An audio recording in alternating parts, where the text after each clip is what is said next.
हरियाणा के सोनीपत जिले के मूर्थल गांव में मैं आ चुका हूं। इंडिया न्यूज की टीम पहुंच चुकी है।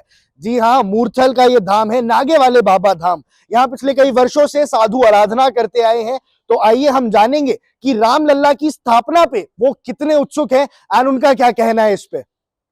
जी, तो मैं आ चुका हूँ नागे वाले बाबा धाम में और हम यहाँ साधु जी के साथ बैठे हैं। हम जानेंगे इनकी क्या जो इनकी जीवन प्रक्रिया रही। तो जी, कैसे शुरुआत हुई आपकी साधु बनने की जर्नी? साधु बनने की जर्नी हम 2007 में मूर्थल में गुरु जी के पास चले गए थे, कालीनाथ जी के पास जी। वहाँ पे जाने के बाद हमारा मन वहीं पे लग गया। बढ़ते रहे 8 में भी वहीं से गई, 10 में भी, 12 में भी जी। फिर 12 के बाद हमारी परीक्षा ली गई जी। हमारी पढ़ाई की, लेकिन हम भागे नहीं। अच्छा।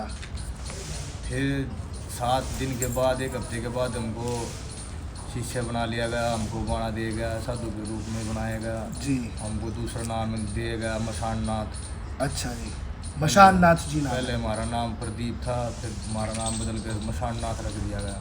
प्रदीप से मशान नाथ तक किया सफर आपने तय किया साधु बन के। जी। उसके बाद हमारे कान में छेदन हो गया, चीरा चिढ़ गया। जी। फिर गुरु महाराज ने हमको यहाँ पे नागे वाले धाम में भेज दिया। नागे वाले में जाओ और बूढ़े बाबा की सेवा करो। अच्छा जी, अब सेवा करना ही आपका धर्म बचाए जी। और अब एक और बात, 22 जनवरी से अयोध्या में रामलला की स्थापना हो रही है। तो आप कितना खुश हैं? नागे वाले बाबा का धाम पूरा कितना खुश है, हमें ज़रा बताइए।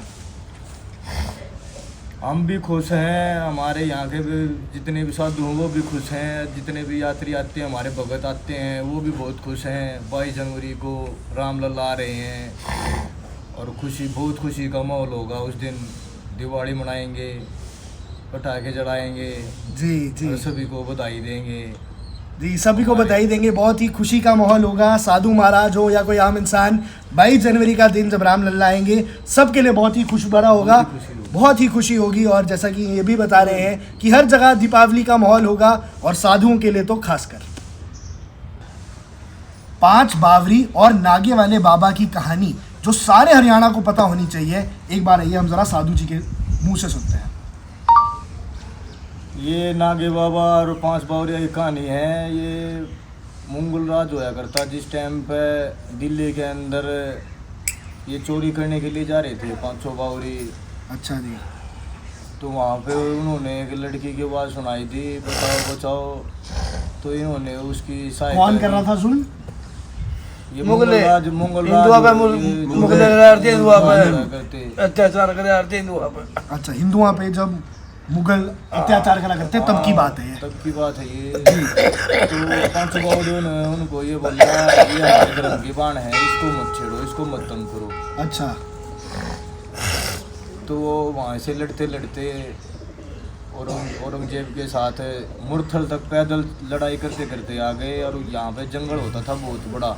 अच्छा। इसको डाका बोलते थे, मूर्थल का डाका। अच्छा। यहाँ पे बहुत वीरान, बहुत भयानक जानवर रहते थे पहले यहाँ पे। शेर, चीते, सारी चीज़ रहती थी। जंगल था भाई बारह। जंगल में बाबा नागे बाबा भजन कर रहे थे, तपस्या कर रहे थे। अच्छा जी। उन्होंने नागे बाबा को देखा और नागा बाबा से बोले, हमारी रक्षा करो, सहायता करो। अच्छा। हमारे पीछे ऐसे मुगल राज लग रहा है। तो हमने एक लड़की को बताया था। तो बाबा ने भी सोचा ये धर्म के लिए लड़ रही है। बाबा ने जी इनको मिट्टी लाने के लिए बोला, जोड़ से मिट्टी निकाल के ले आओ। अच्छा। तो ये मिट्टी निकाल के ले आए। तो बाबा ने मिट्टी से गोली बना दी। गोली बनाने के बाद धुएं में पकाकर उनको दे दी और उनने गोली चलाई तो गोली चली, बारूद हो गया। वो असली बारूद बन गई। मिट्टी से बारूद बन गई जी, बाबा के आशीर्वाद से। उससे गोली से लड़ते लड़ते उनका धड़ अलग हो गया शरीर जी। शरीर से धड़ अलग होने के बाद वे पानीपत पहुंच गए। पानीपत सफीदो पहुंच गए।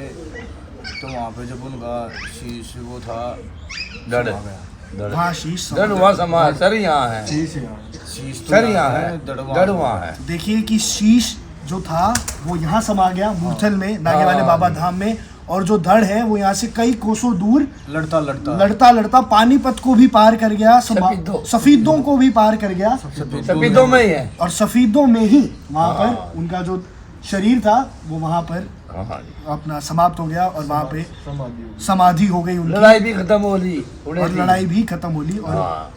जी, तो ये बहुत ही अच्छी चीज़ हमें पता चली है यहाँ नागे वाले धाम पे, और ये हमारे हरियाणा के दर्शकों को ज़रूर बेड़ा पाटना चाहिए, ज़रूर बेड़ा पाटना चाहिए भाई। अपनी बात है, अपनी धरती की, अपनी भूमि की बात पता होनी चाहिए। जी धन्यवाद बाबा जी।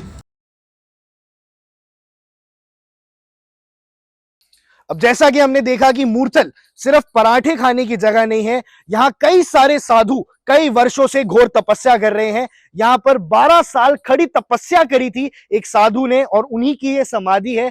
तो यहाँ पे एक साधुओं का समूह रहता है जो मिलके अपने धर्म की रक्षा करते हैं।